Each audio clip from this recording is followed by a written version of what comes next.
ምዕራፍ 25 በሰዎች መካከል ጠብ ቢሆን ወደ ፍርድም ቢመጡ ፈራጆችም ቢፈርዱባቸው ጻድቁን ደህና ነህ የበደለውንም በደለኛ ነህ ይበሏቸው።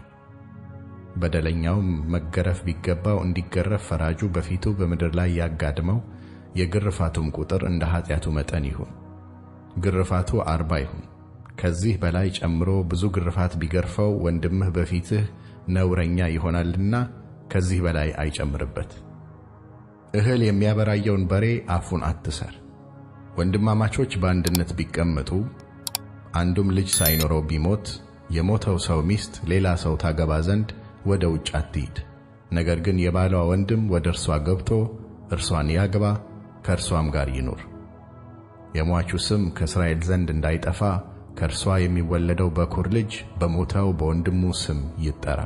ያም ሰው የወንድሙን ሚስት ማግባት ባይወድ ዋርሳይቱ በበሩ አደባባይ ወደሚቀመጡ ሽማግሌዎች ሄዳ ዋርሳዬ በእስራኤል ዘንድ ለወንድሙ ስም ማቆም እምቢ አለ፣ ከኔ ጋር ሊኖርም አልወደደም ትበላቸው። የከተማውም ሽማግሌዎች ጠርተው ይጠይቁት።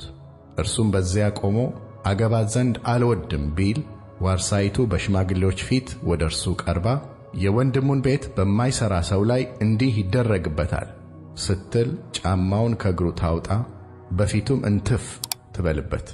በእስራኤልም ዘንድ ስሙ የጫማ ፈቱ ቤት ተብሎ ይጠራ። ሁለት ሰዎች እርስ በርሳቸው ቢጣሉ የአንደኛው ሚስት ባሏን ከሚመታው ሰው እጅ ታድነው ዘንድ ብትቀርብ እጇንም ዘርግታ ብልቱን ብትይዝ እጇን ቁረጥ፣ ዓይንህም አትራራላት። በከረጢትህ ውስጥ ታላቅና ታናሽ የሆነ ሁለት ዓይነት ሚዛን አይኖርልህ። በቤትህ ውስጥ ታላቅና ታናሽ የሆነ ሁለት ዓይነት መስፈሪያ አይኖርልህ።